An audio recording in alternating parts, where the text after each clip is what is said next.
Hello, everyone. Good evening. My name is Zosa, and welcome to Talk 11. Una sa tanan, I would like to congratulate everyone sa tanan nga naka-survive aning Christian Life Program, online Christian Life Program. Um, Kabalo ko nga, lisod, dili ni sayon, lisod jud siya nga journey, but still you're here. So congratulations to you. Congratulations po sa mga service team. I honor everyone, the participants, the service team, sa tanang mga nag-invite sa inyo ha diri na Christian Life Program. Na-scam mo. Ha? Kanya akong may na scam mo. Pero I tell you, this is the best scam ever. You will enjoy, I hope, hopefully, and I pray for everyone na you will enjoy your journey here in Singles for Christ. So, di na nakapadugayon. Let's start this session. Talk 11, the life and mission of Singles for Christ. So, kabalo ko daghan na kay tag mga journey nga na tabo for the past weeks.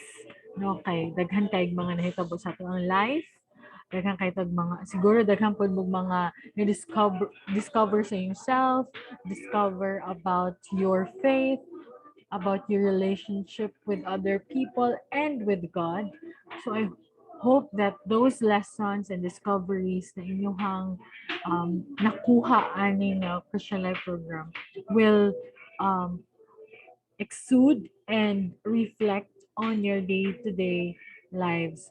And I surely will attest that things will be better, but it will never be easy. So um there is a singles for Christ. Surely you will have uh, good friends, great friends actually. You will encounter or you will have um, good people here in Singles for Christ. They are not perfect, I assure you, but they are just like us, just like you and me, na nag-journey po together. And it's better to journey the world with the people who will understand you and you who will help you with your goal, and that is to go to heaven. So first is, what is Singles for Christ? Singles for Christ is part of the bigger family of Couples for Christ. So our mother is the community is Couples for Christ, but one of the family ministries of Couples for Christ is Singles for Christ. So it was launched in 1993, the family ministries, the Kids for Christ, Youth for Christ, Singles for Christ, Handmaids of the Lord, and Servants of the Lord. So kita, kay CFC Singles for Christ, ages 21 to 40. But na-change ata niya siya kasi tungod sa K to 12. So mga 18 can be part of Singles for Christ as well. Ang handmaids are single women and widows, or katong mga dili lang jud siya widows ug single, but also katong mga babae na ilahang husband kay wala diri, or example nag-abroad ang mother tapos wala man dito ang ilang husband, so mo nilang gina-join handmaids of the Lord. So they're not just widows. Okay? So servants of the Lord are single men and widower over 40 years old. So the same as handmaids of the Lord. So Singles for Christ. So let's begin to what is Singles for Christ really is. Singles for Christ is a ministry for singles made by singles. So on March to April 1993, around 40 single men and women from different groups gathered and drafted the initial programs and formation of the ministry, guided by the elders of CFC and with the grace of the Holy Spirit. Katog sa Aklan dyan siya nag-start, dili dyan siya sa Manila. So sa Aklan nag-start ang Singles for Christ. We are ministries for singles made by singles. So kinsa man yung mga single persons. So, ang mga single person are in transition from family and school life. So kita tong mga kaya na nanay work, or naga-part-time, nanay part-time, makabalit na nanay income, makabuy na, nanay certain freedom, kaya pwede na mo late. And of course, we have greater responsibilities na kay mag-help sa family. And so transition from school life to, responsibilities within the family. Single person also are confronted with the reality of the world. They have much pressure to succeed or at least to survive. So, kita tong mga, di ba sa una, like, uh, um, sa ako every time I think about my college days jud akong glory days. Katong college, akong problema lang jud kay school. Tapos photocopy. Kanang ang life sa college is wala mo study gamay, ana. Pero when I graduated, nagyo ko nga, gusto pa na ako ma-extend ako ang college days kasi gusto na ako ang life na nagsigilag eskwela. Mo lang ang ginaisip. Pero when I entered the mature roles world, and I work, alam, ma-pressure dyan ka. I have to buy this on my own. Sa una, kaya akong parents pa. Ano. Tapos, I have to bring food for my family. Kanang, they are expecting me to provide as well, to share as well sa mga gastos sa balay. And ako'y pressure about career growth. Kanang, dire lang ba kukuto? Banana. Mag-elevate ang pressure as the age goes. Single person also are faced with the reality of starting a family of his or her own or live as religious or single. So we are faced or confronted with the reality that of the question na, unsa man gyud ako ang vocation in life? Maging single blessedness or religious life, so ba ko pagkamadre or pagkapare, or brotherhood, and if I am really called for the marriage life na vocation. Kana, isa po na sa mga ginaisip sa single person. And pressure po siya dyan. Ako, personally, I've been struggling that my vocation for the longest time. Siguro, naka-decide ko sa akong vocation, kuan ako, 28 years old. Kaya I've ginakuan kasi na ako siya kanang like na ako'y gusto nga vocation. Pero murag dili man siya gusto. Murag dili kay siya for me. Pero gusto kay nako siya, magbuti ang ginawa. Joke lang. Pero Lord, magbuti ka sa ako, Lord. Pero it was until that age, 28 years old, na nag-decide ko na sige, I will choose this. Maski sakit akong heart, Lord. Pero, sige, I will choose this. Okay, mo man mo ang gusto. Ano.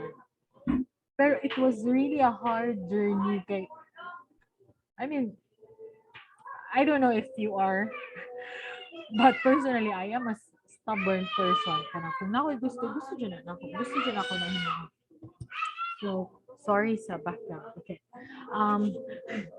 Pero kanang, ako lang dumayon kay, things are not going to be easy, but because you are with other single person, you will journey this dili siya alone but together with other person who are also struggling and who are also discovering things. And lastly, a single person are exciting and challenging and fun. So, and you will experience that.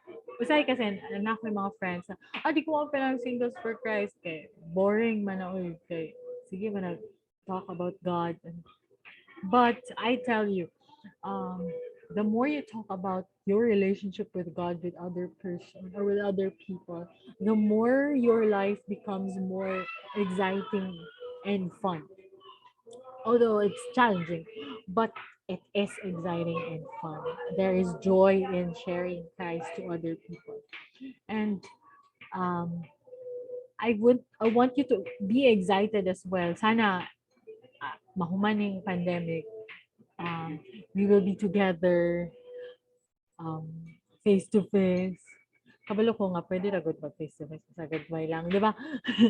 pero, pero, when you experience the total face to face activities of Singles for Christ, you will definitely, definitely will have an exciting, challenging, and joyful life.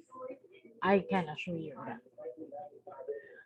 Another is SFC also believes that singles should not be structured in a way that he or she cannot move and experience the fullness of being singles by becoming a Christian. That's what I said a while ago.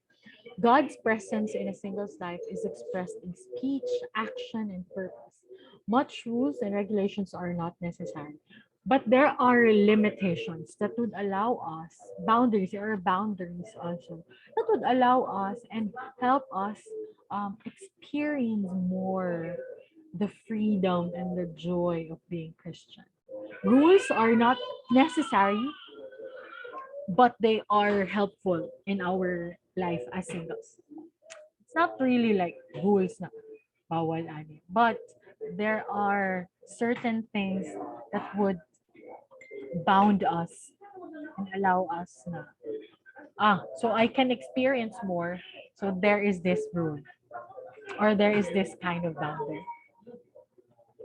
So what are we called to do? So SFC, Singles for Christ vision is this: every single man and woman all over the world experiencing Christ. This is the vision of SFC that we wanted, and this is our vision as well. You who are part of the family already, mag-assume na ko nga part mo sa family, you will, this is your vision as well, that every single man and woman that you will encounter everywhere, whether they are part of the community or not, they will experience Christ through you. You will be Christ-like to other people. And our mission is to build the church of the home and build the church of the poor. Our philosophy as Singles for Christ is that we believe that our bodies are temple of the Holy Spirit.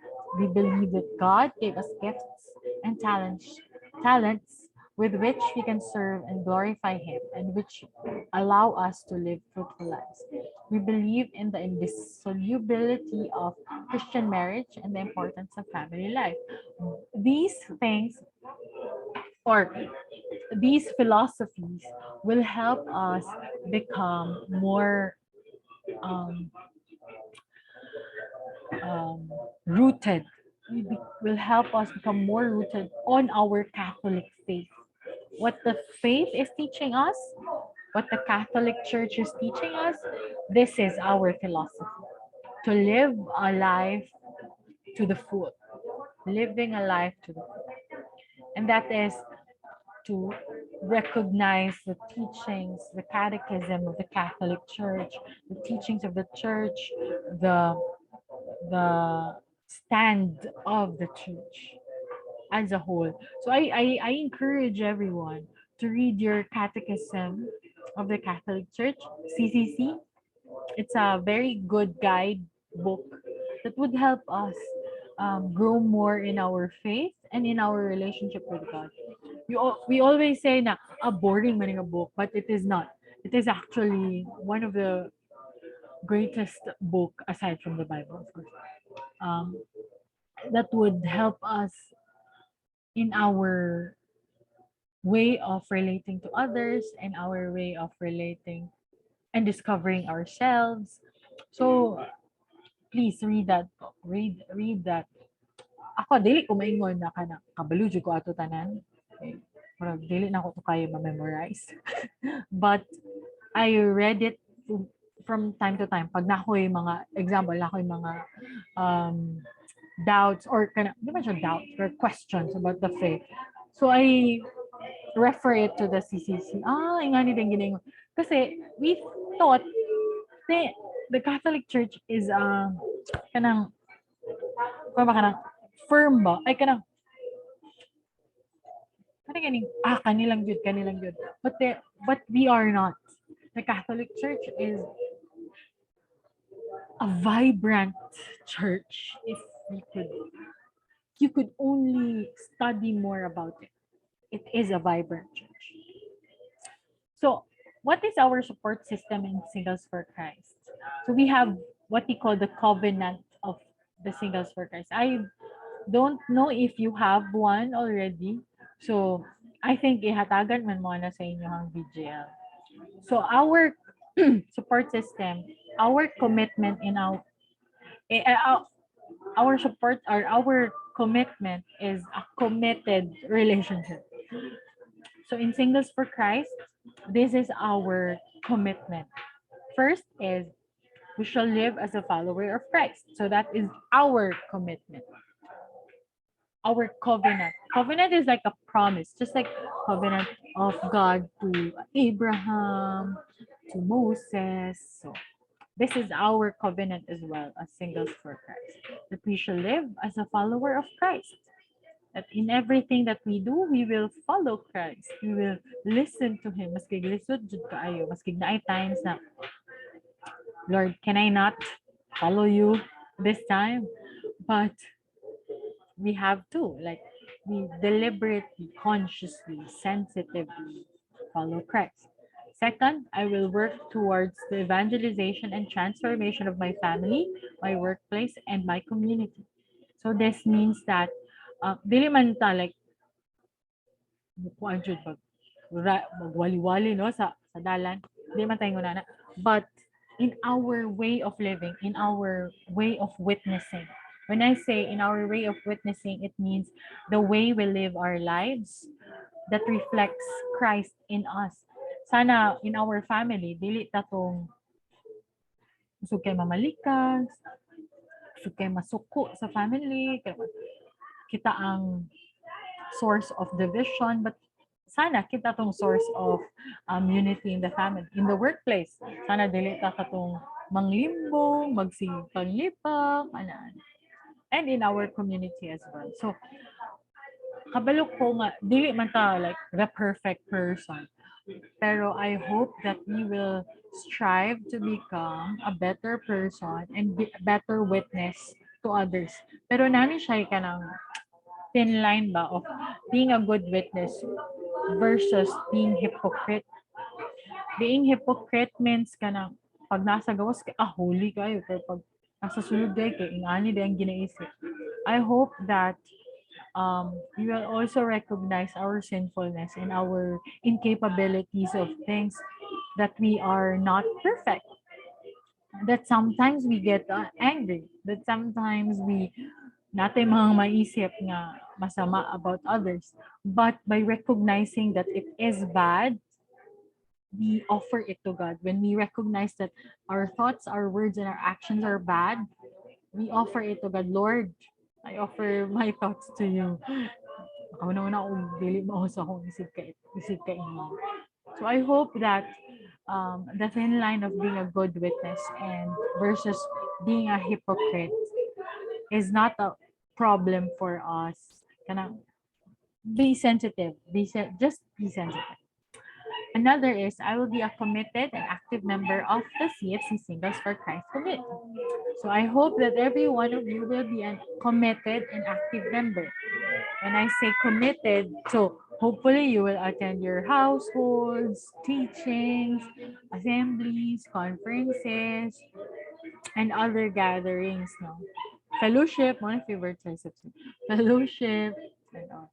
I will make myself available to the Lord for service whenever our leaders or even our neighbors, diba, loving our neighbors, will ask of our service kay makita nila nga, uy, murag how lang yun siya mukanta. So, I will make myself available by saying yes to them. But there is also a thin line by saying yes and saying no. If you are committed to something, you can always say no. You could always say no and tell them na ako'y family affair or na ako'y prior commitment, because by honoring your first commitment is also honoring God who offered you that first commitment. But if you are available, please don't say na, ay, muna lang akong excuse kong family para dili ko makaserve, okay? But also, um, do not make excuses as well. No, okay. But there are also times that you will get tired of your service. I mean, siguro mabot mo na nga time. Pero please, if you have a little moment or little time, maski gamay lang, maghimo o PowerPoint. Ganun nga na. So, just, I hope you will have time for service. And the Lord's service as well is not just service in Singles for Christ, but service in the family as well, in the church, and of others. If nakita nga person na in need, that's the Lord telling you that this is your service. Make yourself available. In the church, if you are needed there, then go. If your family asks you of your time, then go. Um, ayaw pag, I hope that dili lang ang Singles for Christ ang way of showing our service to God. But everyone who is in need of us is our service for God. And lastly, I will study and seek to grow as a Christian person. I will study and seek to grow as a Christian person means like we have to constantly, dili lang mo ta magstay wherever, kung unsa ako naibalan sa SFC, walang po. Or kung unsa ako naibalan sa misa, walang po. Kung unsa ako nadungog sa homily, walang ako ang way of nurturing my faith as a Catholic. As I've said, there are a lot of beautiful and wonderful books around us that is published by the Catholic Church. Sorry kayo sa mga iro, no? Published by the Catholic Church or by the Catholic authors and theologians, even popes. If you have time, mas barato raman yun ang mga encyclicals, apostolic letters by the Pope, not just Pope Francis, but other popes, previous popes. Please do study about that. Or na po na siya, available po na siya Vatican.va na website. Can read it online, so you can nourish yourself. Another, follow mga Catholic writers sa Instagram or Facebook or YouTube. I suggest that you will follow YouTube channels that would nourish your faith. I'm following Bishop Baron, Ascension Press,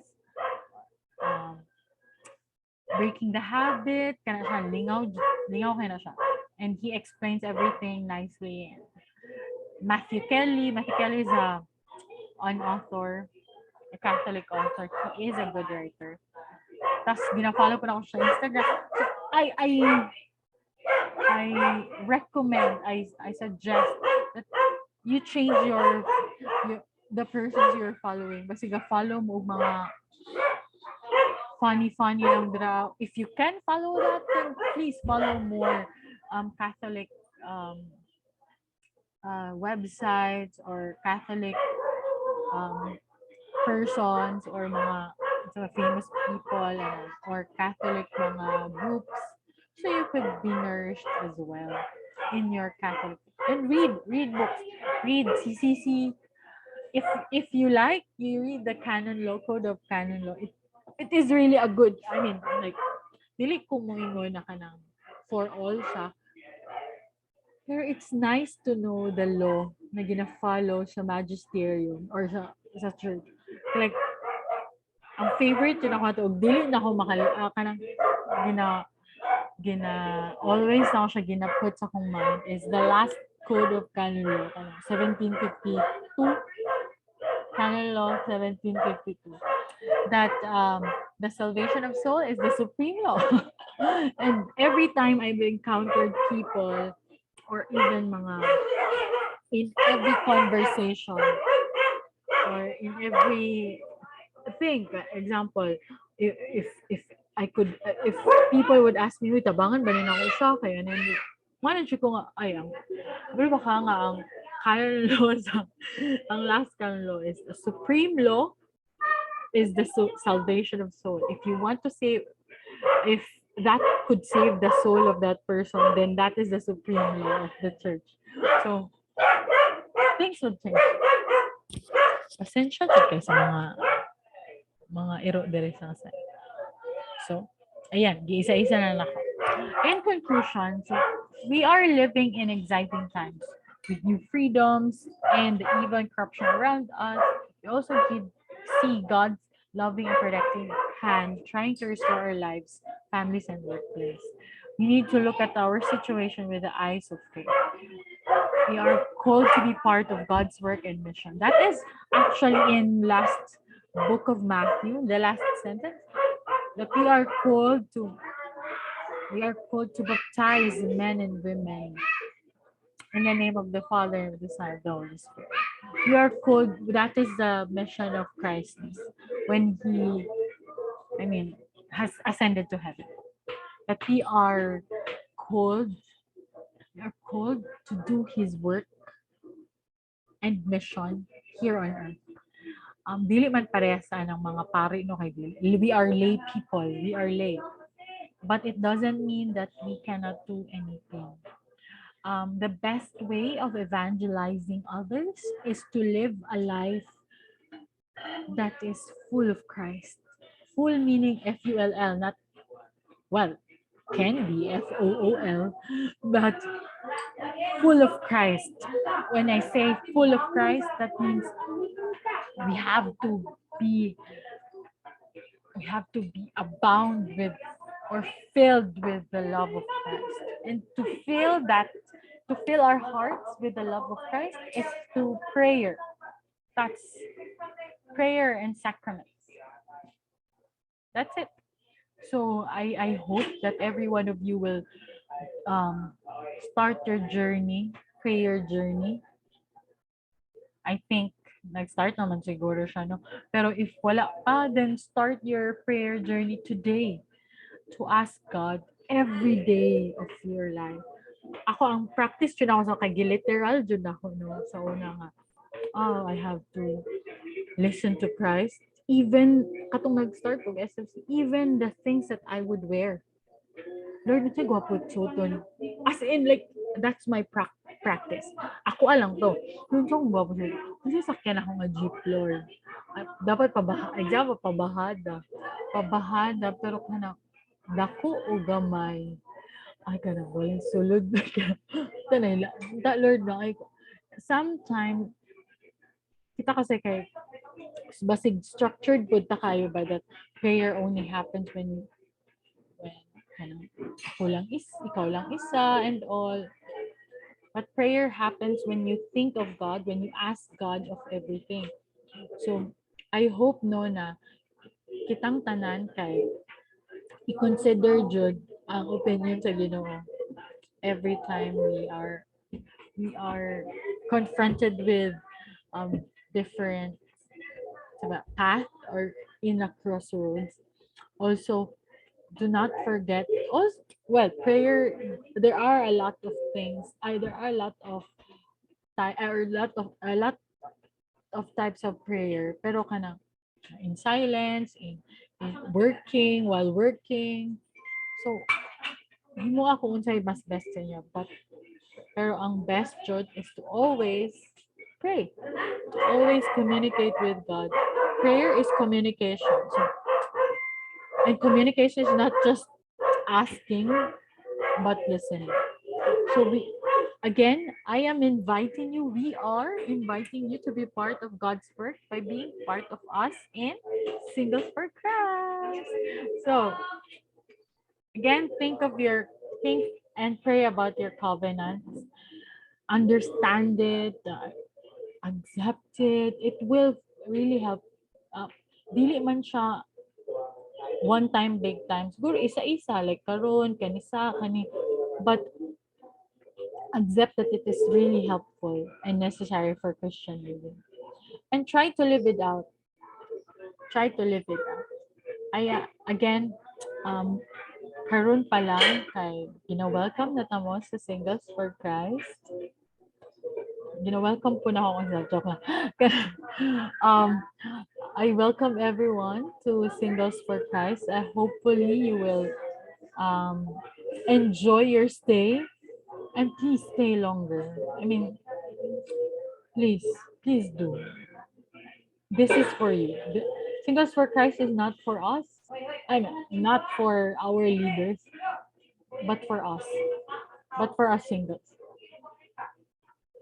May our I pray and may our dreams come true and may you prosper in your relationship with God here in Singles for Christ. Thank you and God bless.